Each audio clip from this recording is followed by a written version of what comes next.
नमस्ते, हाय, हेलो, कैसे हैं आप सब। चलिए कहानी शुरू करते हैं। जहाँ ईशांत मुथु से बात कर रहा होता है। मुथु अपने बेटे को बहुत समझाने की कोशिश कर रहा होता है कि वो भी तो माँ की छाया में पलना चाहती होगी, माँ की छाया में को महसूस करना चाहती होगी। उसने कभी महसूस ही नहीं किया, तो उसे थोड़ा वक्त दे दो। धीरे धीरे वो तुम्हें खुद ही तुम्हारी माँ को सौंप देगी।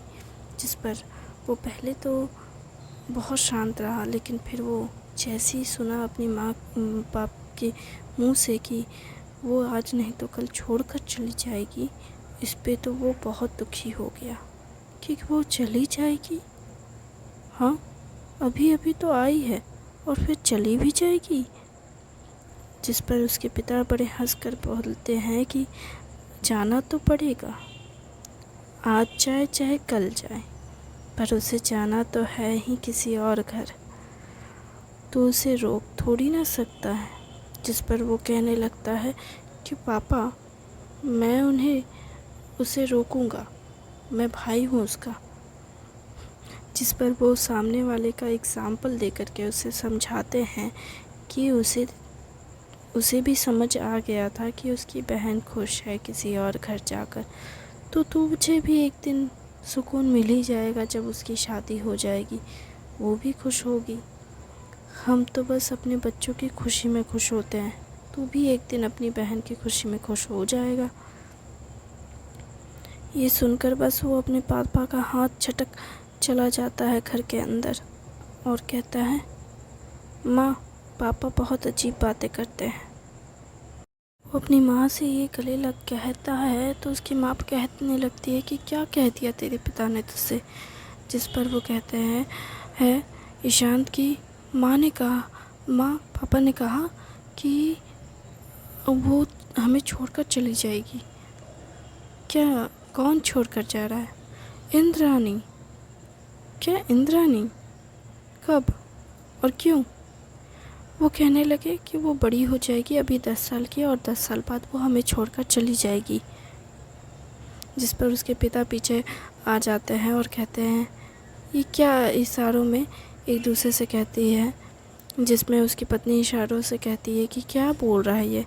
जिस पर उसके पति कहते हैं शादी की बात कर रहा है ये, इशारों में बोलते हैं।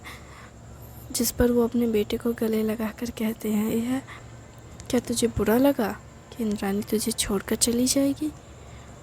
जिस पर ईशान कहता है, नहीं, मुझे बुरा नहीं लग रहा है, पर ये क्या मतलब हुआ? वो मुझे छोड़कर चली जाएगी? हाँ, कोई मतलब बनता है इस बात का? अभी अभी तो वो आई है, फिर चली भी जाएगी, और जब जाना ही है तो आई क्यों है?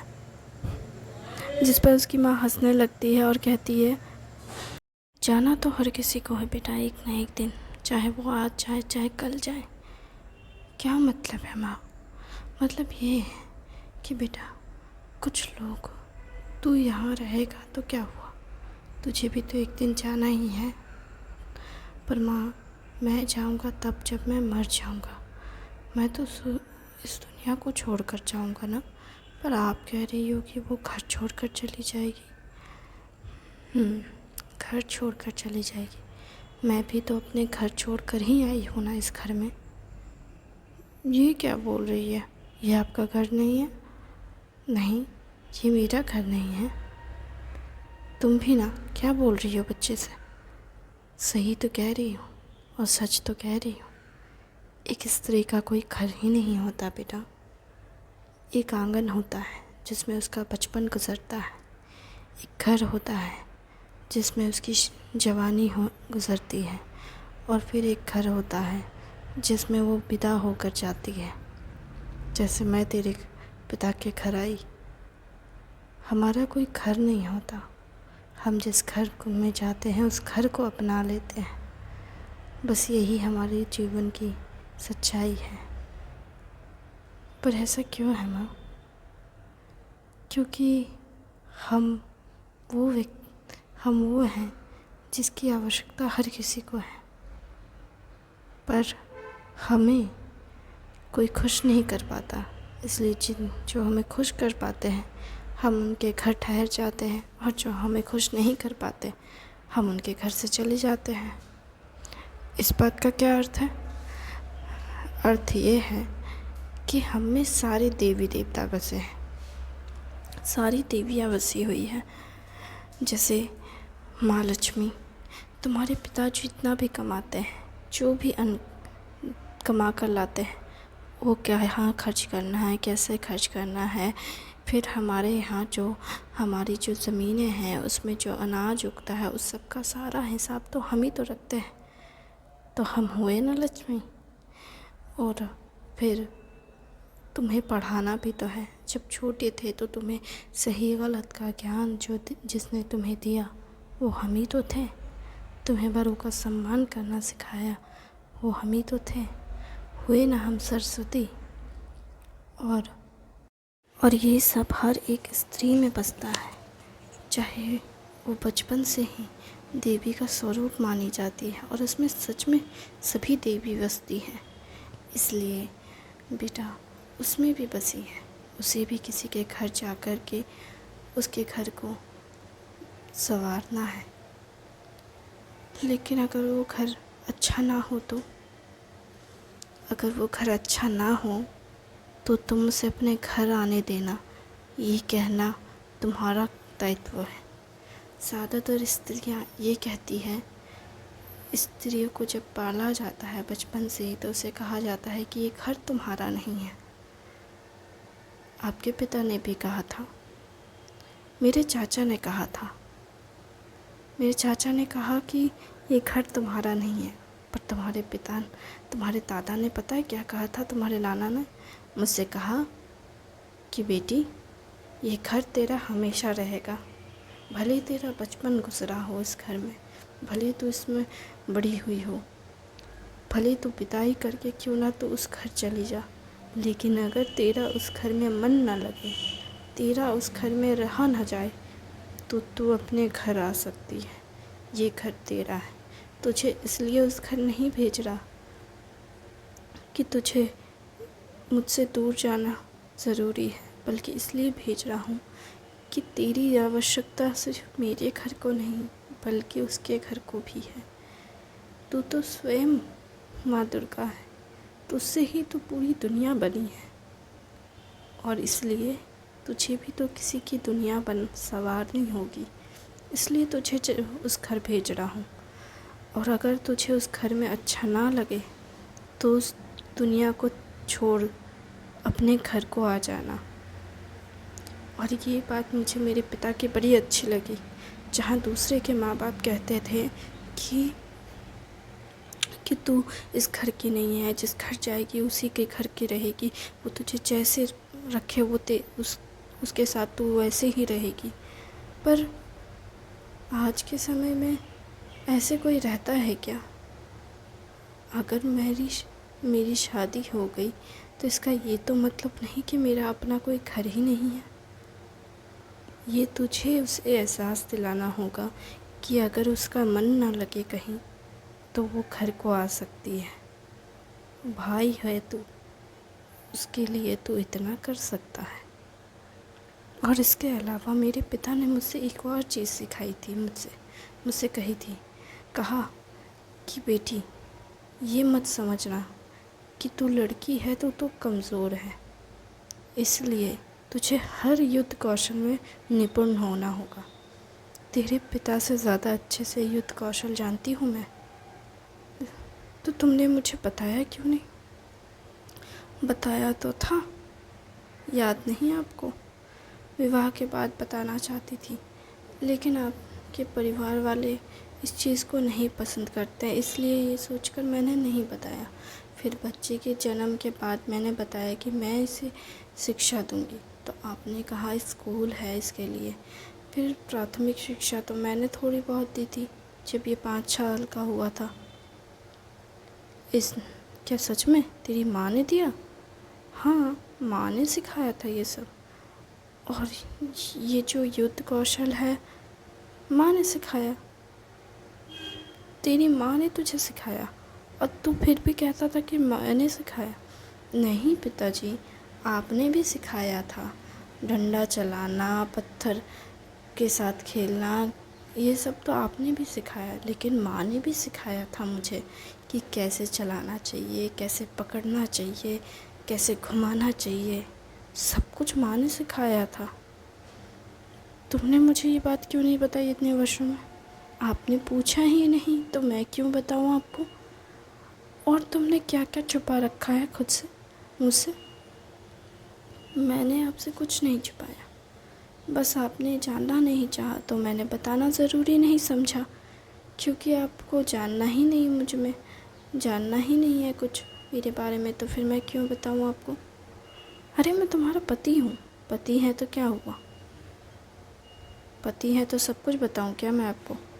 आपकी अपनी जिम्मेदारी होनी चाहिए कि आप खुद से आकर बढ़कर मुझसे पूछें, लेकिन आपने पूछना ज़रूरी नहीं समझा तो मैंने भी बताना ज़रूरी नहीं समझा। आप दोनों बस करेंगे? मुझे ये जानना है कि वो मुझे छोड़कर चली जाएगी। बेटा, मैंने तुझे अभी अभी समझाया कि जाना तो उसे है, लेकिन अपनी इच्छा से जाना ज़रूरी है। अगर उसकी इच्छा नहीं है तो तू उसे मत भेजना, ये तेरा दायित्व है। ये नहीं कि तुझे जाना ही होगा, तेरा ये घर नहीं है, ये बोलकर उसे मत भेज, वरना वो कभी लौट कर नहीं आएगी। पता है, मैंने ऐसी कई लड़कियों को देखा है, हमारे ही पड़ोस में थी, शादी के बाद मायके आई थी बस सिर्फ पग फेरे के लिए, उसके बाद वो कभी नहीं आई। मैंने पग फेरे में उसे देखा था और उससे कहा कि हम आते रहे, मिलते रहेंगे, जब भी मैं यहाँ आऊँगी तू भी आना, मैं तुझे बताऊँगी। जिस पर उसने कहा था कि नहीं, मैं अब कभी नहीं आऊँगी इस घर में। जिस पर मैंने उससे पूछ बैठी कि क्यों नहीं आएगी, तो कहने लगी मैं इसलिए नहीं आऊँगी क्योंकि मैंने बचपन से एक ही चीज़ सुनी है कि मैं इस घर की नहीं हूँ, बड़ी हो जाऊँगी तो किसी और के आंगन में जाऊँगी। ये सुनकर ही तो मैं बड़ी हुई हूँ। अब जब मैं किसी और के आंगन में जा चुकी हूँ तो फिर मैं इस आंगन में क्यों आऊँ? मुझे नहीं आना, क्यों आऊँ मैं इस आंगन में? वो आंगन तो बहुत बड़ा है, हमारे घर के आंगन से भी बड़ा है, तो फिर मैं उसी आंगन में रहूँगी। तुम्हारा पति अच्छा तो है ना? फिर वो थोड़ी खामोश हो गई और कहने लगी वो अच्छे नहीं हैं, कोई बात नहीं करते, बस मेरे साथ सोते हैं। क्या क्या मतलब, वो बात नहीं करता? नहीं, वो बात नहीं करता। उसने कहा कि उसने पहली बार, छोड़ो जाने दो, बच्चा बैठा है, ठीक है। क्या वो ठीक नहीं है? नहीं, वो बिल्कुल भी ठीक नहीं थी। उसने अपने दुखों को अपने अंदर समेट कर अपने घर से हमेशा के लिए रिश्ता तोड़ दिया और वो कभी लौट कर नहीं आई अपने घर में, ये कहकर कि उसके घर वालों ने ही तो उसे मरने के लिए उसका जहाँ में भेज दिया, और जब वो उस जहाँ में मरने के लिए जा चुकी है तो लौट कर यहाँ क्यों आए, वहीं मर जाएगी वो। उसने ये कहा, आखिरी बार उसने यही कहा था मुझसे, और आपके बारे में पूछने लगी। फिर मैंने तो बहुत कुछ कह दिया उसे, जिस पर मुझे बुरा भी लगा, क्योंकि उसके चेहरे में दुख नज़र आ रहा था। पर उसने फिर बड़ी सी हंसी के साथ मुझसे कहा कि तू सुख से रह, यही मेरी दुआ है। ये कहकर वो चली गई और फिर कभी लौट कर नहीं आई। पर तुमने ये सब मुझसे क्यों नहीं कहा? उस दिन तुम्हारा मन भी उदास था ना, जब तुम मायके से आई थी? हाँ, तो तुमने मुझे बताना ज़रूरी क्यों नहीं समझा? आपने पूछा ही नहीं। अरे हर बात पे तुम यही जवाब देती हो, अगर मैं ना पूछूं तो तुम कुछ नहीं बताओगी। नहीं बताऊंगी। पर क्यों? पूछूंगा तब सब बताओगी। हाँ, आप पूछेंगे नहीं तो मैं कैसे बता सकती हूँ? अगर आपको बुरा लग गया तो, आप इस सब के लिए तैयार नहीं हुए तो आप मानना ना चाहें तो बस बस, मैं समझ गया। ठीक है, मैं अगली बार से तुमसे हर बात पूछूंगा और हर बात तुम्हें बताऊंगा। तुम भी ना कमाल करती हो। ठीक है, अब मैं जाता हूँ। तुम भी घर आ जाना। क्या घर पे तो है? अरे मतलब बाहर आओ मेरे साथ। क्या पिताजी, मुझे बाहर नहीं जाना। अभी तो आपसे बात करके मैं परेशान हो गया। इतनी सी बात पे परेशान हो गए तुम? अभी 12 वर्ष के हो। हाँ तो बुद्धि भी नहीं खुली ठीक से, यहाँ पे परेशानी है ऐसे। चलो बाहर चलो, माँ को काम करने दो। माँ ही क्यों काम करे? बच्चे ने हाथ झटक कर कहा। ईशांत ने, तुम कहना क्या चाहते हो? आप माँ के साथ किचन में क्यों नहीं काम करते हैं कभी भी? माँ ही की रसोई घर में क्यों रहती है? अरे तुम मजाक कर रहे हो क्या? अभी तो मैंने कहा कि तुम्हारे जन्म से पहले से और तुम्हारे जन्म के बाद भी मैंने तुम्हारी माँ की देख रही, लेकिन उसके बाद क्या? हाँ, आपने उसके बाद तो कभी मेरे लिए भोजन नहीं बनाया, माँ के लिए सिर्फ बनाया। ठीक है, अगर तुम चाहते हो तो मैं तुम्हारे लिए भी भोजन बना देता हूँ। ईशांत के माता पिता दोनों ही रसोई घर में भोजन बनाने जाते हैं, जहाँ ईशांत इंद्रानी के पास आता है और बैठता है उसके बिस्तर पे और कहता है, क्या तुम मुझे छोड़कर चले जाओगी? जिस पर इंद्रानी लेटी होती है और सोने का दिखावा करती है। थोड़ी देर तक तो ईशांत काफ़ी बातें करता है, फिर उसे समझ आ जाता है कि इंद्रानी सोने का दिखावा कर रही है। फिर वो तुरंत इंद्रानी का नाक चीप देता है और इंद्रानी झटके से उठती है उसके हाथ को मारते हुए और कहती, तुम पागल हो गए हो क्या? हाँ, मैं पागल हो गया हूँ। मैं तुम्हें ये कुछ कह रहा था ना? हाँ, मैंने सुना तुम कह रहे थे कि क्या तुम मुझे छोड़कर चली जाओगी? तो हाँ, छोड़कर चली जाऊंगी, आज नहीं तो कल चली जाऊंगी। तुमने ही तो कहा ये तुम्हारा घर है, मैं यहाँ नहीं रह सकती, तो फिर मैं कल ही चली जाऊंगी। इंद्रानी ज़ोर से ये बातें कह रही होती है, जहाँ उसके माता पिता रसोई घर से भागते हुए आते हैं, जो वहाँ पे भोजन बना रहे होते हैं और ख़ुद में ये कह रहे होते हैं इंद्रानी और ईशांत के बारे में, और कहते हैं ईशांत ने बहुत अच्छा काम किया जो अपने पिता से भोजन बनवाने के लिए कह दिया। वो कहती है, अच्छा अब तुम्हें बहुत खुशी हो रही है ना? हाँ, मुझे खुशी हो रही है, मेरे बेटे ने आज पहली बार मेरी मन की बात कह दी। तो तुम चाहती थी कि मैं भोजन बनाऊं? हाँ, मैं कब से चाहती थी कि आप विवाह से के बाद भी मेरे लिए भोजन बना लेते थे। कभी कभार बच्चे होने से पहले भी बनाया, बच्चे होने के बाद भी बनाया, लेकिन जब वो बड़ा हो गया तब से मैं ही भोजन बना रही हूँ। आप तो बनाते ही नहीं हैं, रसोई में कदम भी नहीं जल्दी धरते।